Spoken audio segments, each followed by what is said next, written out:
Welcome to r/MaliciousCompliance, where we share stories of people conforming to the letter, but not the spirit of a request. And today we have 3 great stories, so subscribe, hit the like button, and let's begin. The first story. This 3 to 4 hour task, including travel, turns into a 3.5 days wasted writing a technical document nobody wants to read. The second story. My boss's boss secretly kept another manager from promoting me because he didn't want to lose his best employee. The third story. Boss told me to pick up the pace because I didn't hire you to relax. I sent out over 2,000 pre-written emails in a day. Today's first story is, why yes, I'd love to convert a 10-minute task into a 3-day project. I work in the events department for a large company. Projectors, microphones, computers, etc. If it's required for an event, then we handle it, and it probably passes through my workflow for helping to organize. My department also handles catering for events. While it's not my team specifically, we work side by side. The associate director runs the catering and event coordinators. My manager only runs the AV side and doesn't report to the associate director. Don't ask, it's a messed up org chart that nobody can make sense of. Despite not being specifically part of my job description, I also do the technical side of getting new staff members online within our system, getting their staff account created, and also getting teams in OneDrive online on their mobile so they can see all their paperwork. And the reason why I'm happy to do this is because with the catering team being a revolving door of staff, normal in my industry, getting them online needs to be done immediately and fast. You can go to the greater IT team to do this, but you can be waiting days for them to get it done. Whereas I can do it within 5 to 10 minutes with them. And staff that aren't online on our system can't work. H&S forms are part of this setup. Therefore, they wouldn't be able to complete the assigned shift. And IT won't touch the request until they show up for their first shift, at which point you then wait days for them to get onto it. See the flawed logic here?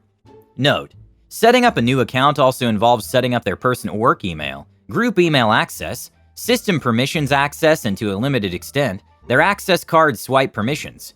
Normally, this would be done by the security team, but 10 years at a company really comes with its perks of being connected to the right people. And when you want to get something like this done fast, it's often easier for one person with permissions to do it, as opposed to multiple people in their own workflows.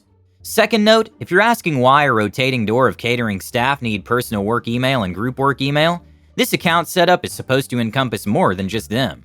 Alright, enough setup, onto the story. Recently, my boss has thrown another bout of trying to micromanage the hell out of my team. We all hate it, but I guess we can just ride this wave out again. The associate director asked me to go to one of our other offices on the other side of the city to set up a group of new staff in one large batch order. My own manager looked at the request, got one of those time for some micromanagement shenanigans faces. Me, hey boss, associate director wants me to go to the other office to set up some new staff in the system next week on Friday. Boss, nope. I need you here in case something happens, OP. Very busy day on that day. Me, there's nothing on the roster for that day, and I'd still be available remotely. Boss, just write the associate director a document about how to get people set up in the system and he can do it himself. Me, are you sure? I do it fast because I'm trained on the system and he doesn't. Including travel, I'd only be gone for about 3 to 4 hours. Writing the document on how to get someone set up in the system would take much longer. Boss, write the document and put everything he needs to know in it. It only needs to be what? Half a page? Can't be that hard. Everything? Alright, cue malicious compliance. What my boss expected was a half-page instruction manual on getting a new account created within the system. I don't think I could have kept it that short even if I tried. What followed was a 3-day project writing out the instruction manual for how to get someone set up in the system, which comprised of 34 pages, not half a page. Large portions of it are troubleshooting steps, accounting for different models of phones and likely fixes when they do weird things. iPhones are great because they work. The infinite variations of Android phones can sometimes throw up strange errors either on the system or within the phone itself. Most of the information in here was collective knowledge I built up over the years, as well as who else to phone in IT for the most outrageous issues that had to be resolved, that I didn't have permissions for, and who could generally do it immediately. I warned the associate director that this was going to be a very large technical manual, and he should probably read it before heading to the other office. AD, isn't it half a page? Me, my boss said to put everything in it. AD, oh no. What followed was the associate director attempting to take somewhere between 10 to 20 people through this very technically written manual about getting someone set up in the system. To anyone not technically inclined, it could have all been in a different language for all they could understand. After 30 minutes, he called me, put me on speakerphone plus camera to the new staff and said just do it. Sitting at my computer, I spent the next 40 minutes getting everyone online. Technical support over a phone can be straining. You all know what I mean. And they were fine to start their shifts. Finally, the associate director asks me something in private afterwards. AD, OP, did it need to be this complicated? Me, actually, I summarized some sections to make it easier. Didn't want to make it difficult for you. Wasn't the intention. But my boss told me to write down everything, so I did. AD, good to know, thanks. Following the weekend, I was notified that when I was requested to go get a new staff member set up, I should find a time that I am available and go do it, irrespective of other tasks. Not sure what happened up top, but I think my boss got a very heavy smack for it. Edit. The shortest I could write this document would have been, herp deep push buttons and type words and they're in the system. But most of the steps we're going over. This is why you do this and not that, despite it not appearing correct. Because further down the line, you'll get the right result and not some weird broken mess of an account with the wrong permissions. The system is powerful and good, just also easy to mess up if you get wrong. Apply the logic of it's easy to drive a car even if you haven't been taught, but boy will that drive be short and likely fatal. The next story is, I need a degree to get promoted? Fine, I'll leave to get one. While I was a college student in the 80s, I accepted a job as a second shift computer operator at a large regional bank. The job duties were processing all the checks and payments, printing statements and checks, running all the backups and so on. On the day I showed up for the job, I learned that I wasn't getting that job, but a lower one which physically loaded the check readers, loaded printer paper, signed checks, burst forms, and so on. The lead computer operator had apparently threatened to quit if they didn't promote internally, and give the job to one of the current people in the position I just ended up in. They later got married, so you can probably figure out her actual motive. But the department manager, Mr. Biggs, my boss's boss, told me that I would be promoted to computer operator as soon as anyone left the position. You guessed it, 2 years later, no one has left the position, and we acquired another regional bank. Our CEO told the CEO of the acquired bank that no employees would be fired, so suddenly we had an extra computer operator on every shift.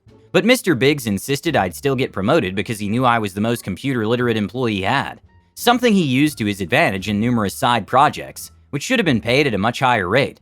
6 months later, one of the computer operators finally transferred to the programming department. I asked Mr. Biggs to promote me to the position, and he told me he was working on it. A few months later, he finally tells me that they still have too many computer operators because of the acquisition, and I wouldn't be promoted until more of them left. Clearly, this wasn't working, so a few months later, another position opens in the programming department and I apply for it. Mr. Biggs signed the form allowing me to apply and wished me luck. The interviews went well and programming wanted to hire me, but a few days later, the computer operator who transferred there told me privately that Mr. Biggs went to the head of programming and asked him not to consider me for the position because I was his best employee and he couldn't afford to lose me. The head of programming told him, "No, I'm going to hire the best person for the job." The next morning, the HR director calls me to say that one of the executive vice presidents wants to interview me for the position. She's flabbergasted because he's never asked to interview anyone of that level and couldn't explain why he wanted to now. After the interview, the HR director called me, apologized profusely, and told me they were giving the position to another candidate because he had a college degree. No, it wasn't related to the position in any way. The degree was from an unaccredited college which had actually asked me to teach computer courses there, which I'd turned down. Of course, I knew what had really happened, so I told the HR director that I hadn't realized how important a degree was, and that I would immediately switch to part-time instead of full-time, so I could take more hours of classes to finish my degree more quickly. There are no part-time positions in Mr. Biggs' department, so it meant transferring to the department run by his biggest competitor within the company. She transferred me immediately at the same pay I was making in the previous department, and I never worked for Mr. Biggs again. Edit. Yeah, banks always think they should have great control over their employees. They have tons of money, so they think they're prestigious, but they don't ever pay much of it to the employees, so they aren't so important as they like to believe. Since you worked in a similar place, you'll understand what I mean when I say I went to the proofing department. I was the highest paid person in the department outside of management, because of the transfer. Edit 2. The CEO and the chairman of the board had very distinct views about whether suit pants should or should not have cuffs. So no matter which way you tailored your suit, you were backing one and opposing the other. The last story is, my boss asked me to recruit unqualified people for a healthcare job. I used to work at a home health facility that did some pretty terrible things, but that's another story.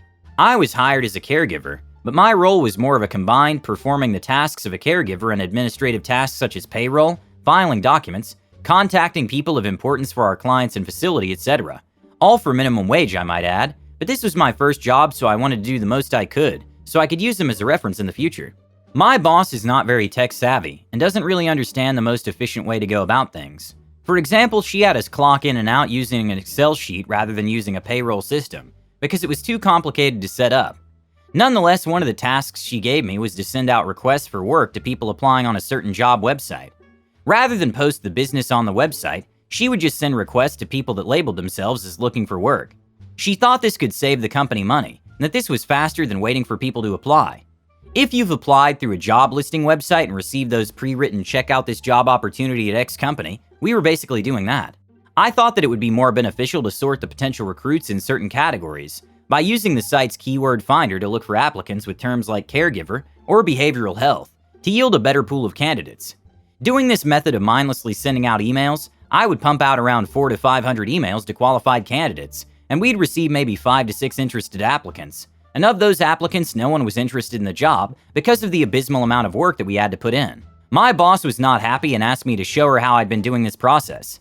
She told me I had to pick up the pace because I didn't hire you to slack off, but I wasn't. I was making sure we only got applicants that I thought would be either interested in this line of work or were experienced to give the residents the care they needed. She wanted more applicants? Fine. I turned off the filter and started sending out requests to all available people. Had a degree in engineering? Here's a request. Past work experience as a line chef in a 5-star restaurant? Here's a request. I sent out over 2,000 of those pre-written emails in a day, and before anyone asks, the site had this function that allowed us to put in pre-written job description, as well as my boss's contact information, so all I had to do was hit send. My boss came back near the end of my shift and asked how many emails I was able to send out. I told her a little over 2,000. She smiled and said, "Do you see what you can do when you put your mind to things?" I rolled my eyes and clocked out. The next day, my boss looked drained. Remember when I said her contact information was on those pre-written job descriptions? It turns out she had been receiving notifications nonstop, either through email when people reject or accept the job request, or when people call her to inquire about the job. She told me, "Why do I gotta keep getting calls from people who have no experience in healthcare about this job? I just got a call from a security guard asking if the position was still available." Keep in mind she can't just put her phone on Do Not Disturb, because she's literally running a home health facility, so a call from a doctor or pharmacist regarding a change in patient care cannot be ignored. I guess she didn't get a lot of sleep that night, but that's not my problem, so I continued to send more requests that day. By the end of the day, I had to apply a filter that screened candidates who had not been active on the site for over a month, just to get some new names to send to. I left shortly after this, and I still have that pre-written email that was sent to me before I started working there. I hope they're still as short-staffed as ever. The boss still runs and maintains the facility, but hires people to do chores around the house, as well as additional hands for administrative tasks. She has the common sense to not leave the residents unattended, and will perform the necessary tasks herself as needed. Thank you for watching. Hit the like button to support the channel and subscribe. Have a good day.